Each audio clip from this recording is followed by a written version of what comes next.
За сайн байцгаана уу? Шинэхэн дугаараараа та бүхэндээ уулзж байгаадаа баяртай байна. Human podcast-ийн маань шинэхэн дугаарын зочин маань лектор, ярих ур чадварын группийн админ тунгалаг маань хүрэлцэн байна. Урилгын маань хүлээн авч хүрэлцэн маш их баярлалаа. Баярлалаа, урьсан баярлалаа. Яа хайлаа манай подкаст маань ер нь л зочдынхаа ингээд гоё өнгөтэй үүдтэй энд гоё ертөнцийг өөр өөртөөхөөр урлаж байгаа ертөнцөөс ололт амжилт уналт баслынхаа түүхээс бидэнд хуваалцдаг юм ба. Тэгээд таны эрдэнэсээс бид нараас хүн болгон өөр өөртөөхөөс одоо хүртэж шүүрж авна гэсэн үг. Тэгээд одоо хайлаа яриагаа болохоор гоё тунгаагийнхаа хүүхэд насны манай тунгаа маань жоохон багтаа ямар хүүхдээсийн тэр үеэс одоо өнөөдрийн хүртэл өнөөдрийн тунгаа бий болоход яаж юу нөлөөсөн юм бол гэж яриа хэлье. За бүр бага байхдаа бол их уйлгахаа. За тэгээд бүр 3 наснаас ууршаа гэсэн үг шүү. Уйлгахаа. Тэгээд уйлгахаараа тайвшрахгүй болохоор ингээд мохоо утгаар зомголд суулаад тэгээд тэрнийг ингээд тэрэндээ ингээд тавьшраад тэгээд хаач хамаагүй унтч тайвширдаг тийм хөлтэйсэн. За мөн дээрээс наснаас өмнө тийм жижиг юм уу. Тэгээд ямар ч гэсэн тэгж тайвширдаг. За мэдээж тэгээд тэрнээс хойш байсан баг. Би ер нь зомгол суулж байгаа тэр хоббигоо ер нь том болсон байна. Өөрөө ч сандаг маш дуртай байсан.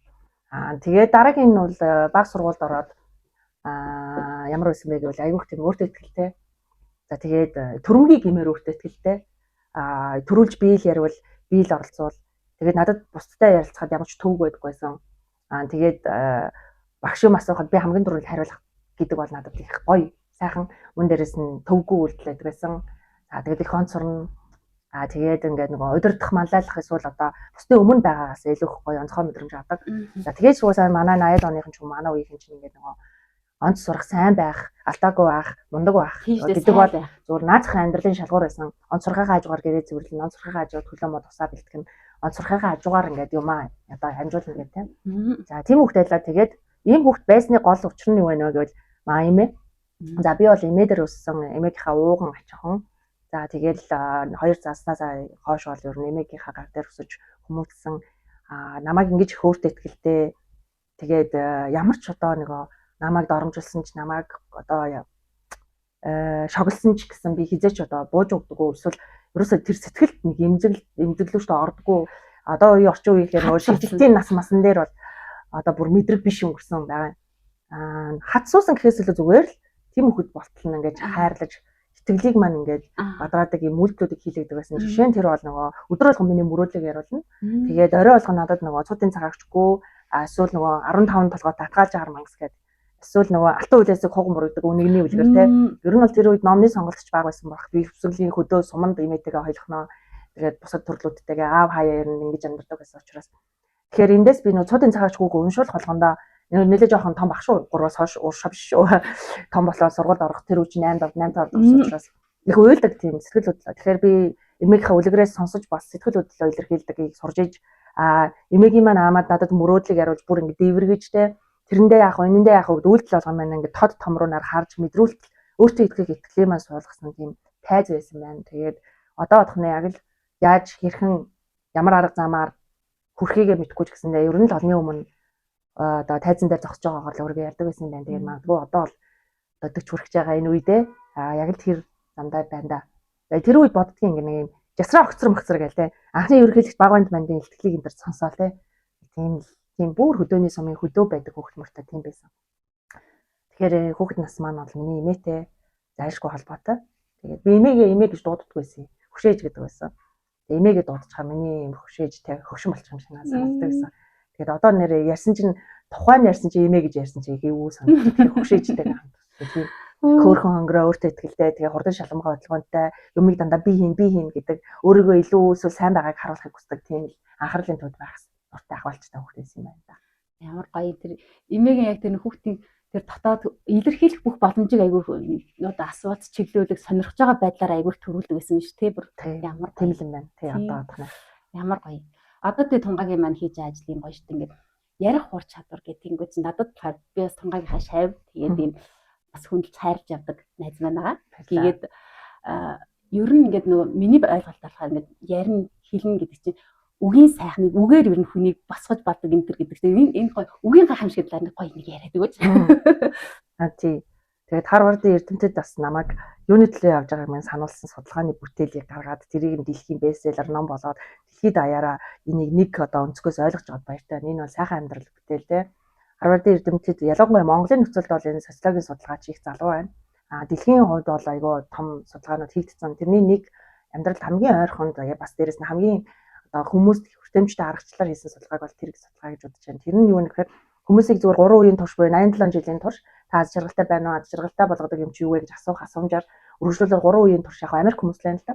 Судлаад тэгээд тэр хүмүүсийн хамгийн эцсийн дүндээ ингээл тэр хорон чинь 3 үеийнхаа зарим нь баян үе, зарим нь одоо ядуу, зарим нь ингээл янз бүрийн амьдралаар амьдарч байгаа. Амьдралын ерөөсөө ингээд коучж мөвчлөөгүй зүгээр амьдрах явцад нь л асуугаад байсан байгаа. Тэгээд энэ болгон дээр харуулсан чи ерөөсөө тэр хүмүүс ямар одоо амьдрал, ажил, амьдралын хэм маягтай байгаас үл хамааран зүгээр ингээд сошиал харилцаа буюу ингээд сошиал гэдэг нь одоо энэ цахим ертөнц биш шүү. Зүгээр нийгмийн харилцаа одоо гудамжинд гараад хүмүүстэй харилцдаг байдал. Тэгээд ажил дээрээ яадаг, заадаг, амьдрахтаа ер нь хүмүүстэй яаж харьцаж байгаа. Тэр харилцаанаас авж байгаа мэдрэмж нь өөрөө сайхан байх нь аз жаргалтайг илэрхийлж гэдэг судалгаа гарчихсан. Тэгэхээр аз жаргалтай сайхан амьдрал гэдэг бол сайхан харилцаа юм аа гэдэг дүгнэлт гарчихсан байгаа юм. Тэгээд би энэ номыг уншаад ингээд байж байгаа өө ямар гоё юм бэ би чи хүмүүсийг аз жаргалтай болгох юм хийж байгаа юм байна. Тэгвэл энийгээ жоох илүү нарийн хий, илүү энгийн болгоё, илүү ойлгомжтой болгоё. За тэгээ илүү өдөр тутамдаа надтай хамт байх боломжийг олгоё гэд хичээдэг. Тэгээд энэ нь өөрөө миний амьдралын маань бас хамгийн дуртай зүйл. Бүжигчин бүжгээ хийхгүй бол болдгоо те адилхан би одоо яадаг юм те хүмүүсийг аз жаргалтай болгох ажлаа хөгжүүлэхгүй бол болохгүй. Тэгээд тэр нь ч өөрөө надад одоо зураг зурхаараа хөглөгддөг шиг тийм гоё хөг аялгаур шиг болж ухаантай үг яг сургалтаа хийж яхад л олж гарч ирнэ. Тийм тэгээд өөрийгөө хажуудлаас нь хараад үу вау гэмээр гоё өгнөд. Энд чинь яана гэдэг нөгөө тэрэнд нөгөө илүү гоё дуртай байгаа хөгжүүлэхийг оролдоод бүх оюун санаа маань ингээд нөгөө бүх цаг үед баг анхаарлаа төвлөрүүлж яадаг болохоор тэгэхээр яг хур чадвар гэдэг өөрөө тэгээд нөгөө энэ тэнд одоо ухаантай өгнүүд байдаг штэ яаж хамнаасаа гарч байгаа үгээ та ихлээр сонсдог учраас эерэгвэ гэдэг иймэрхүү нэг юм шууд хэрэгжүүлэх нөлөөж зөвшөөрж байгаа даа шууд хэрэгжүүлж болохгүй гэдэг нэг юм модон гэмээр эсвэл алгамдлах юм шиг төрөөд байгаа юм мэдрэмжүүдийг бид нар энгийн болгомоор байгаа байхгүй юу тэр нь юу нэхэр нэрээ тэгээд байгаа мó гэдэг тэр нарийн мэдрэмжээ таниад эхлэхээр угаасаа үг хүчтэйг ойлгоод эхэлнэ тэгэхээр би ч гэсэн энд нэг юм амар урын яруу эсвэл үг үнэхээр хүчтэй шүү хүчтэй хувьд юм байдаг юм гэсэн онл ярмаар байна зүгээр л яг та өөрийнхөө амнаас гарч байгаа үгтэй хамгийн түрүүлээд таны тархичны ойлгож хүлээж аваад тэгээд түүний дараа таны нөгөө тэр үгийг тэр хүнд хэлж гин гэдэг тэр хүн чинь болохоор таны дараа тэр үгийг сонсдог учраас хэрвээ мэдээж эерэг үг хэлэх юм бол эхлээд өөрөө шагналаа дараа нь хүнд шагналаад үлдэгдлийн үгдэг байх нь шүү. Тэгвэл яг муу үг байх юм бол эхлээд өөрөө сор болсон муу үгээ сонсоод тэгээд тэр жоохон үлдэгдэл эффектийн үгдэг болохоор тэр хүнд илүү биш танд илүү нөлөөлөх нь гэдгийг санууштай юм билээ. Ямар гоё. Тиймэрхүү болохоор ер нь амьдралдаа энгийн одоо зүгээр сайн уу гэдгийг айгүй аз жаргалтай хэлэх нэг өөр сайн уу гэдээ ууртай хэлэх нэг өөр юм байна. Тэгэхээр ерөөсөө өдөр тутамдаа жаргалтай байх эсгээ өөрөө шийдэх асуудал бол ярих юм байна. Би бодож байна. Гайхалтай баярлалаа. Ямар гоё ярих ур чадварынхаа багшаас ийм гоё үгсээс баяртай байна бүр. Одоо ингээд түрүүн бас ярианд гарч ирлээ мэдрэмжээ өөрөө ярьж байгаа юм а мэдрэх анзаарах гэдэг амар чухал point гарч ирлээ. Одоо тэр ерөөсөө мэдрэх л юм л да бүр. Одоо тэр түрүүн одоо ингэ ярилцж байгаад ойлгох хэрэгтэй. Тэгээд ойлгогдсон чинь мэдээж жаргалтай байна. Ойлгогдсон чинь бас жаргалтай байна. Бүр энэ бүр яриа гэдэг бүр ерөөсө бүх юм надад ингээ хүнд айгүй олон уур чадвар эсгээд одоо юу гэдэг бүх юмуд байх хэрэгтэй. Гэхдээ энэ дотроос бас яриа гэдэг үнэхээр чухал. Одоо ингээ амьдралын түрүүн одоо бүр аз жаргалтай минь шууд холбогдож штэ тий. Тэрийг үнэхээр гоё гаргаж баярлалаа ямар. Одоо тэг ингээ нөө мэдрэмж гэдэг дахиад түрүүн ихтэй харахад хүн ингээ нөө ярьж одоо хэлхийг хүснээ хэлээгүй яриаггүй дарагдсан мэдрэмжүүд хүнд ингээд айгүй олон асуудлуудыг үүсгэдэг. Одоо сүүлдээ айгүй гоё их ярьдаг гэсэн болохоор энэ тал дээр таны хавдар гэхээр хав дарсан зүйл гэж яриад байгаа шүү дээ. Тэгэхээр сэтгэл зүйн талаараа эсвэл одоо ангаах ухаан ч гэсэндээ 3 дахь хувьсэл руу орж ирнэ гэдэг чинь. Тэрний үнэхээр дэлхийг одоо ингээд нөгөө эхнийх нь бол мэдээж өвчнүүдийг таних, ялгаатайг нэрлэх, тэрний эсрэг арга хэмжээг авах, нийс хэлбэр ингээл зөндөө. Дараагийн үе шат нь болохоор тэр нөгөө нэгэнтээ бий болчиход байгаа хавдар мэдвүү өвчнүүд ингээд болчиход тэрнээс амьд үлдээх гээд бас урчин сэргийлэх давлгаа зэрэг явж байсан. Одоо бол ерөөс урт удаан эрүүлэр урт наслах тухай бол ангаах ухааны хувьсгал явж байгаа гэдээ бас нэгэн одоо эмч хүний бүтээлээр дурдаад байна л да. Тэгэхээр эмч хүн өөрөө өвдөөд ирснийг ангаах зорилго ерөөсөө биш болчихлоо ангаах ухаан. Эхнээсээ цоо ирүүлээр тэ өвдөхгүйгээр аз жаргалтай урт удаан наслах боломжтой. Энэ дотор нөгөө урчин сэргийлэх орчин, онцлог орчин. Тэгэхээр яг түүнтэй адилхан бид нар нөгөө энэ үгийг Эсвэл энэ мэдрэмжийг нууна гэдэг. Ер нь ярих ур чадвар гэдэг бол өөрөө бас таны дотоодод болоод байгаа тэр бүчгнаа тий тэр шуурга сэтгэл хөдлөлийн ам байдал эсвэл амар одоо хэцүү байдал хоёрыг ингээд хяналтгүй гадагшлуулцдаг арьстай юм л да. А тэр нь харилцаа өөрөө ингээд амнаас гарч байгаа үг л ингээд байвал үгүй. Тэр дотор мэдрэмж чинь ингээд үйлдэл буюу энэ биеийн хилэмж бас илэрхийлждэг. Тэгээд заримдаа бид нар нөгөө би уурлаг билээ штэ гэхээр нөгөө ууралсан байгаагаа таниулаад байна дээр. Гэтэл үг өөрөө уурлаг байна гэдэг эсрэг утга илэрхийлж ядал. Тэгэхээр сайжин тэрний сэтгэл хөдлөл мэдрэмжийг чинь таны үггүйгээр илэрхийлдэг юм бол нэг биеийн хилэмж. А дараах нь нөгөө сэтгэл хөдлөл мэдрэмжийг чинь өнгө альсыг нь те дуу чимээг нь хоолооч илэрхийлнэ. Хэдий ингээд хүнд нөгөө үгээ би тэгээгүй байна гэд хэлж байгаа ч тэр дуу хоолойч өөрөө тайван бус байдлыг илэрхийлждэг, давтамжийг өгчдөг.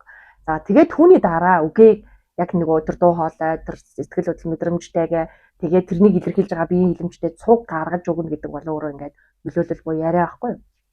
Тэгэхээр бидний ингээд захир яагаад тэгвэл нөгөө ярьж байгаагаа анзаарах гэдэг чинь л нөгөө төвлөрөл өөрийгөө мэдрэх тусам нөгөө биеийн хилэмж чинь өдөрдөгдөх нь штэ. Дээрээс нь зүгээр сайн ярих гэдэг өөрөө маш товчхон дээрээс нь баг ярихгүй байхад суралцах зүйл байхгүй юу. Тэгээ бид нар яг тэр нөгөө торгон минимал төвшнөөс нь эхлээд өөртөө зөвшрүүлүүлэх зүгээр ороор хэлбэл одоо яг нөгөө оюун санаагаа хоосолж байгаад ч гэх юм уу те ямар нэгэн зүйлээс юу ч хүлээхгүй болж байгаад ч юм уу тэгээд дээрэс нь нөгөө таньж мэдхийг хүсэж байгаа хүн дэж гэсэндээ шаардлага тавихгүй болоод хэлэхээрэл жинхэнэ утгаараа хайр үүсдэг шүү дээ. Бид нар хүүхдээс ямар нэг хүлээлт үүсдэг үстэй. Хүнд амар их дурлаж явах үедээ тэр хүний тийм болоосоо гэж боддоггүй шүү дээ. Яг тэрэнд нь бурууа хайрлаа те. Энд чинь бидний яг нөгөө хүлээлтүүд тэг болж байгаа ямар нэгэн нөхцөл тавихгүй нөхцлүүд үүсэж байгааг шинж авахгүй. Тэгээл дараа нь бидний нөгөө ингээд нөгөө нөхцөл тавиад эхлэхээрэл хүүхдэд том болох яриа ухаантай байхыг шаардаад нөхцөлдүүлээд эхлэхээрэл хүүхдийн ингээд нөхцлүүд өөрчлөгдөл. Тэгээ та яг энэ аюул хэцүү л дээ би ч гэсэн тэгж чадахгүй л байна. Тэгээ ер нь зүгээр нэг иймэрхүү ингээд нэг юм хайртай хүндээ илүү жоохон халтай ингээд дуу хоолой үзүүлээл дүр үзүүлээл эхлэл би чинь нөгөө хүлээлттэй жоохон өндөр болгоод те сайн нөхөр шаардаад эсвэл сайн хүүхэд шаардаад өөрийгөө ч гэсэн өөрөө ч гэсэн амар том өндөр сайн ээж байгаад ингээд гэдгээл анзаарч тэгэхээр энэ чинь туслах юм чинь л нөгөө жоохон төвлөрлөө сайжруулдаг аргууд юм шиг байна. Тэгэхээр ярих ур чадвар ч өөрөө ахаал ямар хүн байх вэ гэдэг юм руу холбогдоод байгаа юм л да. Тэгэхээр яриагаа сайжруулах гэвэл чив чимээгөө суух завтай амьдрал гэж биелнэ.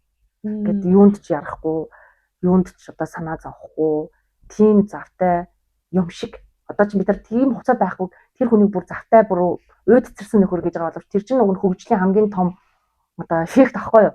Яг гэвэл тийм завтай болтлоо хөдөлмөрлөж чадсан байна. Тийм завтай болтол мөнгө урсгалыг бий болгож чадсан байна те. Тийм завтай болтлоо өөрийгөө ойлгож хүндэлж хайрладаг болсон байхгүй юу. Бид нар ажилласаа гараад хувийн маягаар 5 минут нэг сайхан уул хараа суух заваагаад биних болохоо ажиллаа тийм орлого эрсдэлд орлоо гэдэг. За шоргоолч хөдөлмөрлж явах юм шиг бодоод. Тэгэхээр ярих ур чадвар гэдэг ер нь танд ингээд нэг гой завтай өөрийгөө анзаарах хугацаа энэ ингээд амьдралд чинь бий болоод байгаа бол та кул шүү. Ер нь зөв замаараа явж байна. Мөн дээрэс нь ингэнгээ орлогоо нэмж ингэнгээ одоо ихийг бүтээж ийм зав илүү байж бас урдах бүх ажлаа амжуулаад дээр нь дахиад юм амжуулж болох юм байна гэдгийг хүлээн зөвшөөрөх юм бол танд зөндөө нөөц байгаа. Энэ нь өөрөө л ярих ур чадварыг төгөлдржүүлдэг. Амьдралын хэмжээ. Ерөөсө аль нь урд мурд байх тэрний дараа энэ суун муу гэсэн юм бас байхгүй шүү дээ. Ер нь зөв тэгэхээр та өөрөө ч мэрэгжлийн сэтгэл зүйч хүн энэ дээр бас илүү гоё олон судалгаанууд бас хийх байх. Миний хувьд бол таньж мэдж байгаа байдлаар бол ийм л байна. Яг энэ 8 жилийн хугацаанд ярих ур чадварыг ингээд сонирхон хөгжүүлж байгаа хүнийхээ тэг өшөөч одоо сурна шүү дээ. Нөө би хэл сэтгэл гэж ярьдаг шүү дээ. Тэр бүр яалцчгүй л нэг биетэйгээ сэтгэж ингээд ерөөсөө яг нэг зоосны хоёр тал шиг тэгээс ингээд ам хилээд нөгөө доторх юмуд маань илэрхийлэгдэж гарч байгаа учраас бүр ингээд яг нэг тойрог шиг гэх юм үү те гайхалтай гоё юм ба. Тийм л да. Тэгээ нөгөө гоё яриа чи ер нь бол нөгөө гоё үг сонгож яриад байгаа биш байгаа байхгүй юу. Зүгээр тэр хүний инээж байгаа инээж байгаа. Тэгээ тэр хоёр нэг амар ухаатай үг яриаг байж болно те. Амар чухал зүйл улс орны хувьд юм асуудал шийдэггүй ч гэж магадгүй. Зүгээр ер нь яагаад та тэр уулзахыг хүсэж байгаа хүн бодоод үзээрэй те. Яагаад тэр хүнтэй уулзаж ярилцмаар байгаа гэдэг чинь өөр айгүй олон зүйл нэг инээдэнд дуртай, үнэртэн дуртай. Сонсож байгаа тэр дуу хоолой таныг ядраадгүй тэр мэдрэмжүүд илүү байгаа. Тэгээд ингээд үгээ ингээд тэр дорн ингээд харах юм бол тийм ч одоо чухал цар хүрээтэй яриаггүй тийм олон асуудлыг шийдэггүй боловч та ингээд нөгөө тайван байх хэрэгцээг хангачиж байна. Ойлгох хэрэгцээг та их гоё томьёолоо. Тэр мөрнийг хийчихэж байгаа. Тэгээд яг үүнтэй төстэй мэдрэмжийг би танаа нөгөө подкаст явуулж байгаа бол таны урлагаас айгүйх мэдэрдэг. Зүгээр хүний дотор миний дотор би сая танд хэлсэн те миний дотор нэг зураач байдаг. Гэтэ нэг их зураг зурж чадахгүй ч гэсэн нэг зураач амьдардаг гэдэг.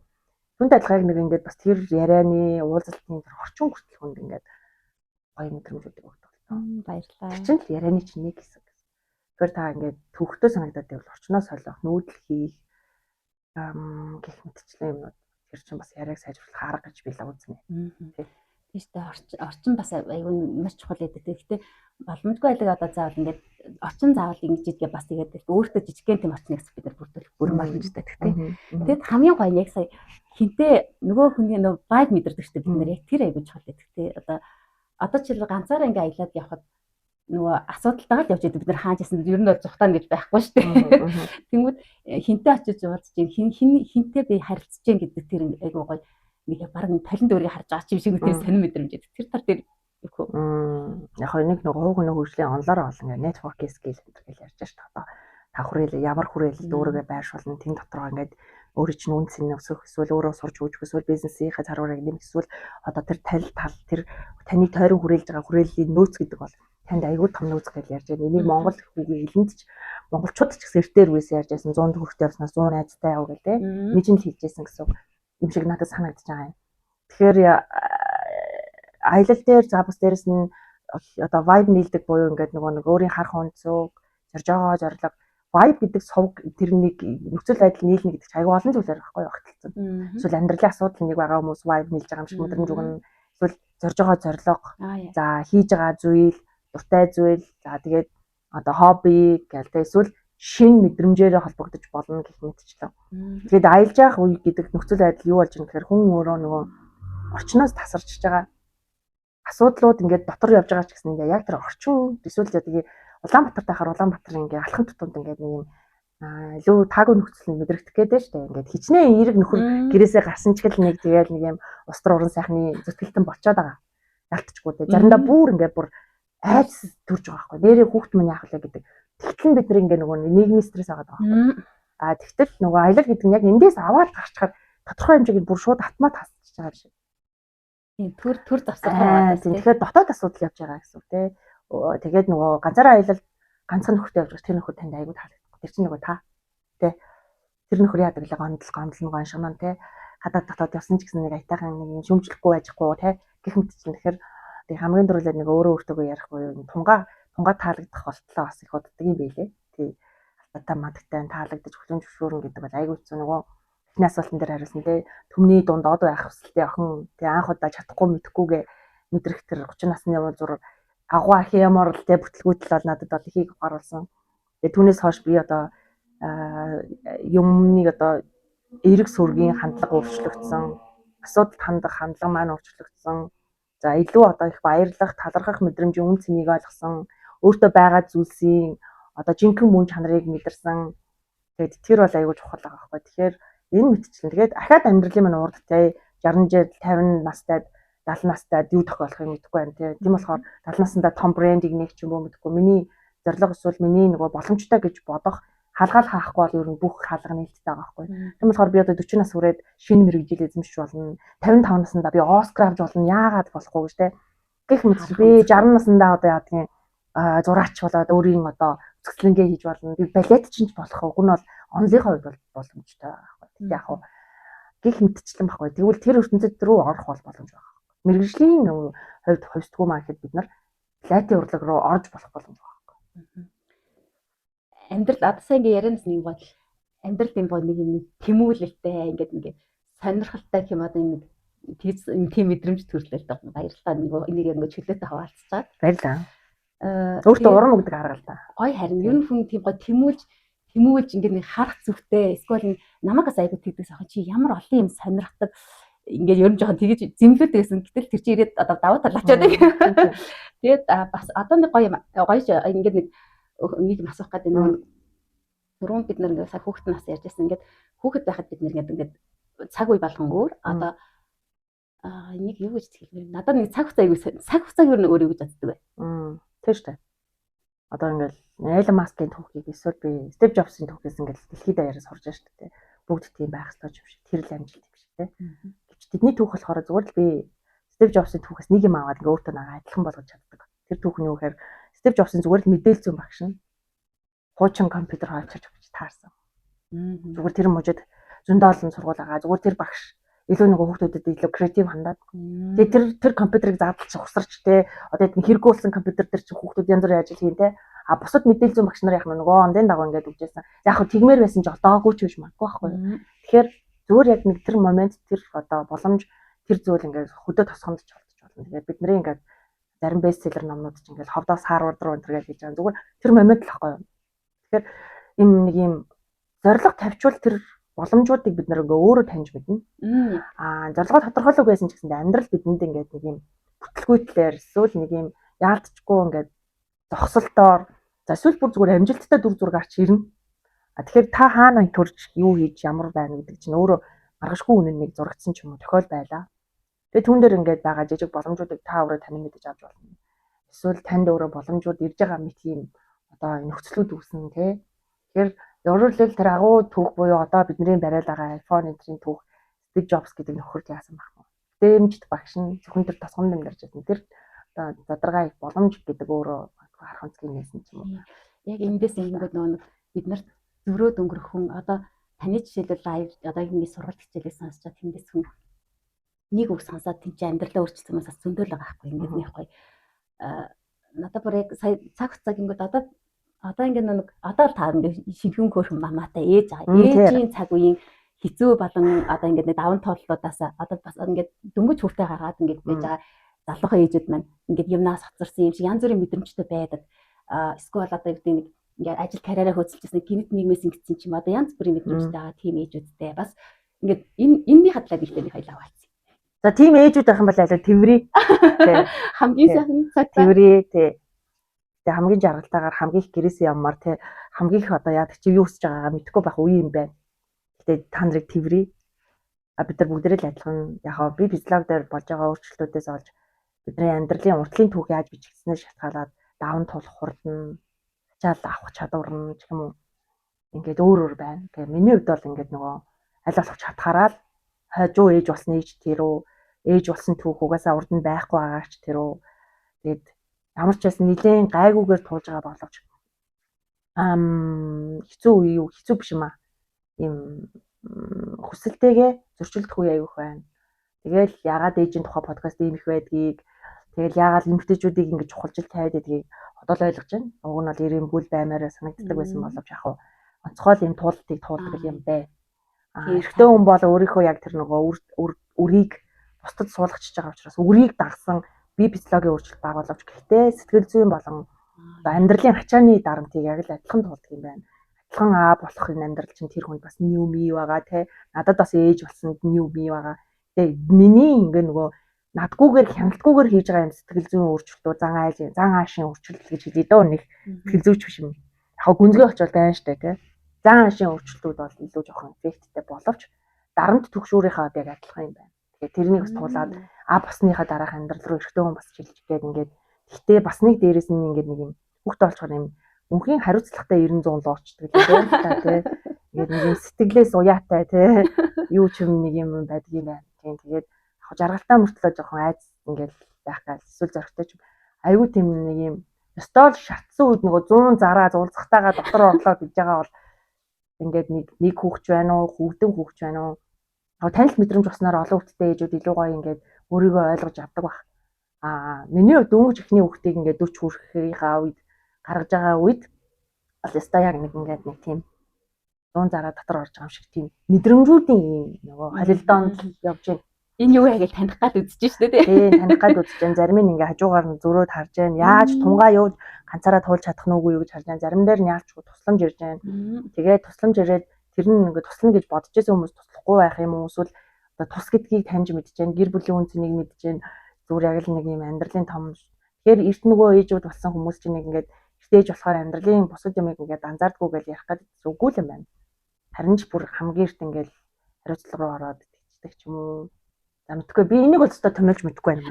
Тэгээд өөрөөрөө гой томьёолоорой. Тэгээд надад бол яг л ийм өстой жинхэнэ ут гараад ингээд нэг юм дахин нэг левел дахиж дахин нэг шинэ хувьсэл руу орж байгаа юм байна. Өмнө нь бол хувь хүний хөгжлийн сургалтын сухараа би хувьслаа өөрчлөлтөд хөгжиж гэн, дэвшиж гэн, дэгжиж гэн л гэжсэн бол яг хүнийхээ хувьд яагаад ингээд үйлдэлүүд нь хүртэл өөрчлөгдөж байгаа юм бол ээж болох юм байна. Яг нөгөө өөрийн биеэр туулж ижил яг нэг мэдрээд байгаа. Одоо тэр урд нь бол ингээд кино уншсан мэдсэн сонссон байж болно. Гэтэл өөрөө үлдэг бол тэрний бодит туршлага угаасаа мэддггүй юм байна. Гэхдээ ер нь зарим юм амьдрал дээр ихтэй бас заавал тулмааргүй шүү дээ. Одоо зүйлсүүдийг. Гэхдээ яг хуу адилтгаж бас одоо мэдрэмжийг хуваалцах арга гэж байдаг бас сайхан юм тий. Адилтгадаг шүү дээ бид нар. Тэгтээ бол яг тийм хамт байгаад тайвшруулах үе байна. Хамт байхгүй байх нь тайван байлгах үе байна тий. Ер нь хүний сэтгэл санааны асуудал, сэтгэл хөдлөлийн асуудал, ярианы төвшөнд удирдах нь илүү хялбар. Бүр гүнзгийрээд ирэх юм бол одоо та нар мэрэгжлийн та нарын тусламж хэрэгтэй болдог нь үнэхээр харахгүй. Амьдралдаа ингээд туусан хэцүү мэдээж зөндөө олон юм байсан юм. Тэндээсээ нэг жишээд хуваалцаа тэрийг яаж даван туулжсан туллаа. Болно. Би нэг бол итгэл гэж бодно. Юу гэхээр би уг нь яг зарим хүнийхтэй харьцуулбал ингээд нэг юм харьцангуй бага багтаа. Гэхдээ миний хувьд бол ингээд нэг өөрийгөө чадахгүйгээ мэдэрч бууж өгөх мэдрэмжтэй бүр гэртээ харж исэн түүх.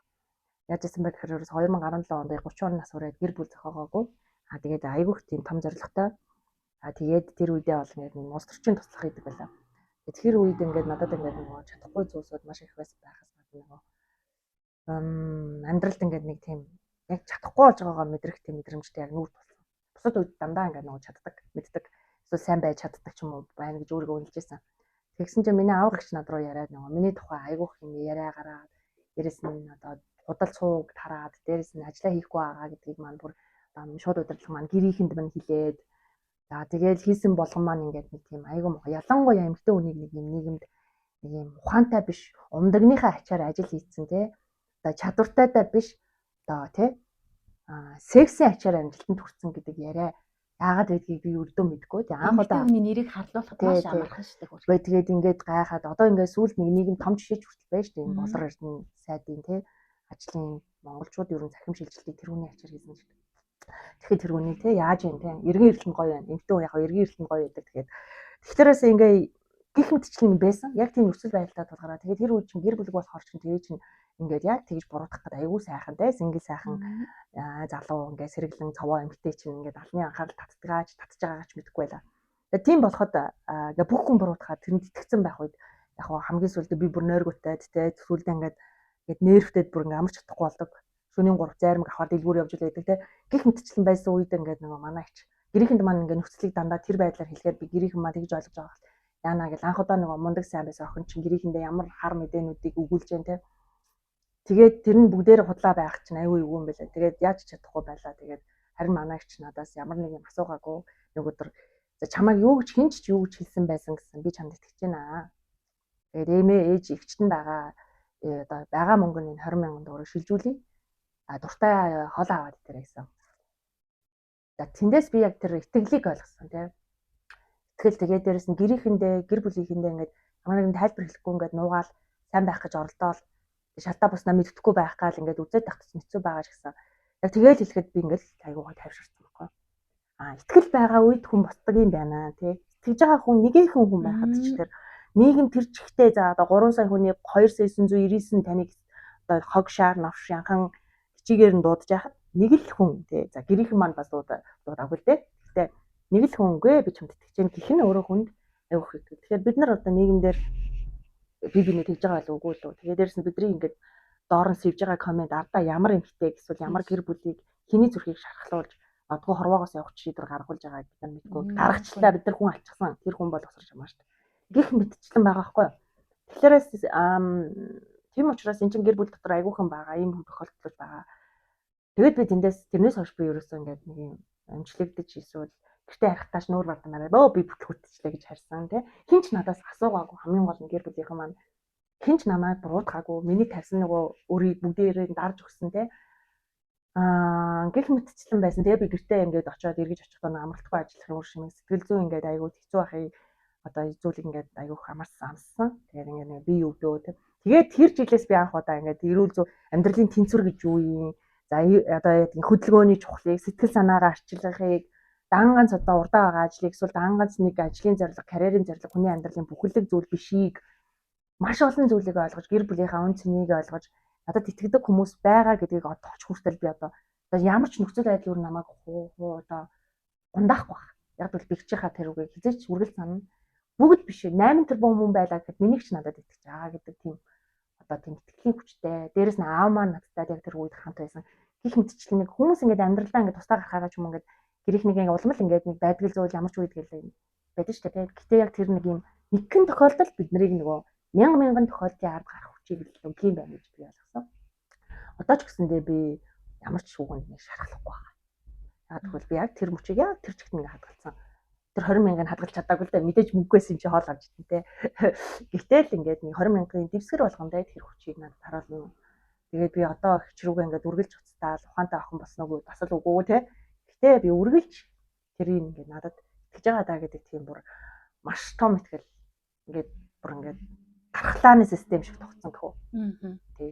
Тэгэхээр өмнө ч гэсэндээ ингээд бүх үйлдэл маань харахад намайг ингээд өөрөөрөө яваад өөрөөрөө шийдвэр гаргаад өөрөө алдаад өөрөө ухаарад яхийг ингээд хайр болгож өгсөн юм билээ. Манай гэр бүл ер нь тэгдэж яхад юу гэдэг лээ зөв өгдөг шиг лээ тий. Тэгдэж явахад тэрнэр туслах хэрэгтэй. Тэмглөө явахад тимээгээр биш. Тэгээ энэ үгнээс ч хитэгдсэн ойлгох таа. Энэ үгнээс ч хитэгдсэн. Яг бол гэр бүл гэдэг чинь нэг тийм жижигхэн тусан дээр гинт гарч ирдэг нөхдүүд биш юм байна л та бүх цаг үед. Яг бүх үед. Одоо үед ч ингээ та ойртныхаа хүмүүстэй холбогдоогүй тэгэл тэрнээсээ болоод бид нар улам холбогдохгүй байгаад байдаг шүү дээ.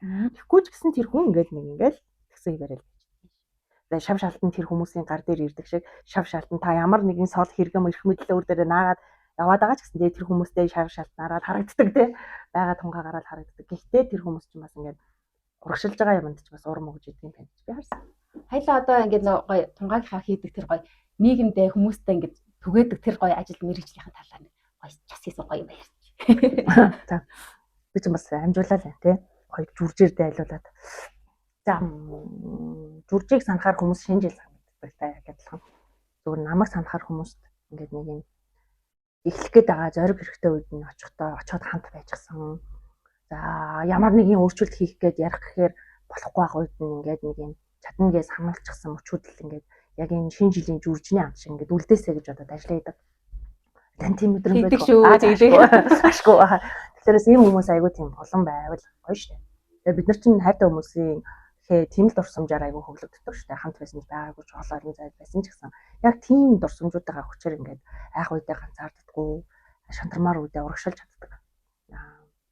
Тэгээд тэр нь өөрөө яг хүсэх болгонд хамт хуйлгаа хийдэг. Тийм болохоор бид нар сая хамгийн сүүлд нөгөө хүүхдүүдтэй хамт айгаа алсын сэлэнгээс эхэлсэн л дээ. Тэгээд алсын замд буюу Өөрөнгөө аймагт эгэлж ирээ малчин гэр бүл одоо хувь хүнийхээ хөгжлийн хувьд өөрчлөлт авсан, амьдралыг нь өөрчилсөн, дадлынхаа ачаар айгүй олон гоё асуудлуудыг ингээд хамтдаа туулж чадж байгаа. Аз жаргалтай гэр бүл бүр ингээд урам зоригтой гэр бүлийг бүтээж чадж байгаа учраас инээмсэглдэг гэр бүл гэсэн юм төсөл санаачлаа. Тэгээд айгүй олон хүмүүсээс тусламж авч эсвэл асуух эсвэл уурах боломжтой байлж намайг сонгосон учраас манай гэр бүл ч гэсэн Монголын бас л тэд нартай яг чүүд ялгаагүй адилхан нэг юм Улаанбаатарт амьдрах гэж ядж байгаа тийм хөдөө за манай хүн ч хот их шүү. Одоо тийм одоо хүмүүс ээ штэ.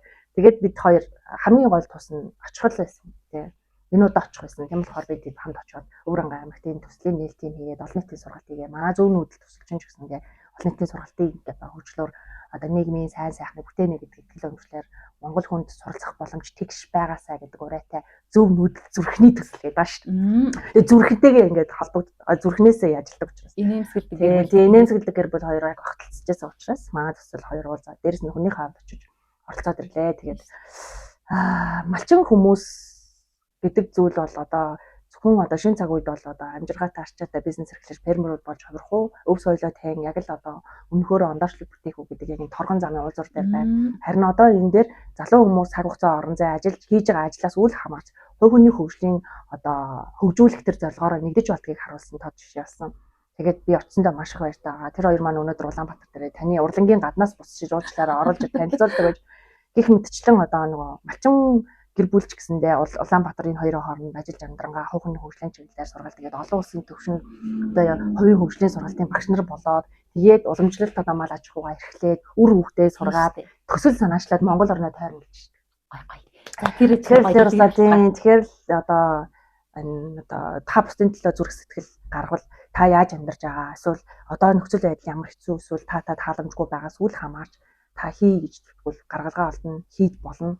За дээрэс нь яг адилхан зорилготой хүмүүс ингээд нийгэмд амьдарч байдаг учраас тэр хүмүүстэй холбогдож чадах юм бол таны гэр бүлээс ч илүүтэйгээр анхны дэмжлэгийг юм хүндлэнгийн хүмүүс үзүүлж болно. Тэгээ та итгэлтэй байгаараа гэр бүлэрээ хамтдаа бас дурсамжийг бүтээгээд аялаад тэгээд амьдраад тэгээд орлого мөнгө олоод тэгээд нэг юм гоё цаг хугацааны сайхныг мэдрээ гэж бодох юм бол шийдэл хай гэх юм бол олдож таараа. Тэгэхээр Өвөр Хангай аймгийн одоо Үлзийц сумын Танаа гэдэг малчин гэр бүлийн ийм шийдлийг олсон байхад бид юугаараа одоо өөр гэж те тэгээд бүгд ингээд боломжтой гэдгийг бид хаж үлгэрлээ энэ гэр бүлээс. Тэгээд нэмсгэлдэг байхын жижигхэн үйлдэл өөрөө матагддгийн байна, өөрчлөгдчихдгийн байна. Цаг одоо байхгүй бүр тоо байдгүй болчихдгийн байна те. Тэр хоёроо ингээд Үлзийц сум болон Өвөр Хангай аймгийн 12 хотод хийж байгаа энэ сургалт энэ нөлөөллийн ажлаас нь би бас суралцаад ирлээ. Тэгэхээр энэ мэтчлэн бид нарт танд бие биендээ дэмтэй тий. Бие биендээ дэмтэй тэрнийг ингээ өсгөн үржүүлэх боломжтой ийм л боломж байна. Тэгэхээр ийм л юмнууд л одоо амьдралынхаа турш явъя, зүтгэе, оролдъё, бүтээ ямар байгаад на одоо анхаарад гоншгоноод байвал бүгд л тийм. Одоо яаж одоо эндээс гарах вэ? Хэрхэн одоо гоё яз жаргалтай юм хамтын амьдралтай хамтаараа гоё байх вэ гэдэг юм л одоо тэгэж дэлгэрүүлж явна да. Мэдрэмээр байна, мэдрүүлээд тэгээд бас хамт ингээд явахыг хүсдэг. Ийм л бас би ч бас эгэлж ирэх Монгол хүмүүсийн эмгтээчүүдийн төлөөлөл бас 40 наснаас айж байгаа яг үл тийм. Гэхдээ яах нь бас гоё нас юм байна гэж бодох жишээ нь. Тийм л нэг ертөнц байна. Тэгээд баярлаа. Өнөөдрийн манд чинь бүр ингээд цаанаас нэг юм чин сэтгэл бүх юм дээр сургалтын дээр яриа ингээд хамт яриа сууж хаад үргэлж чин сэтгэлийг мэдрүүлдэг тунгаадаа маш их баярлаа. Цаашдын ажилд нь бас том амжилт хүсье. За баярлаа. Подкастаараа маш олон хүмүүсийн гоё дотор ертөнцүүдийг тэгээд Human Canvas гэж байна шүү дээ. Тэгээд тэр хүмүүсийн тийм гоё доторх өөрийнх нь мөн чанарыг урлагаар дамжуулж, урлагийн сэтгэл зүгээр дамжуулаад өөрөө бас ингээд уран бүтээлч, урлагийн хүн тэгээд тийм өөрийнх нь орших хүртэл гоё хүний юм одоо ингээд алсын хараа маш төгөлдөр байгаа подкаст. Эхний 3:41 нь бас нэг баяртай. Тэгээд цаашдаа аюу гоё тийм заавал олонний танил инфлюенсер эсвэл одоо тийм одоо олон харагдсан хүнээс юм сонсох шүү дээ. Амьдрал донд байдаг гоё гоё түүхүүд энэ подкастаар дамжуулан танд хүрэх юм байна. Тэгэхээр ганц миний хийг үзэхгүйгээр бас бүх зочдын одоо подкастыг үзэн байгаагаар нь хүлээн авч суралцах зүйлсүүдээ одоо тунгаан бодож гоё хамт байцгаая гэж хэлмээр. За хамтдаа хүзээ. Баярлалаа.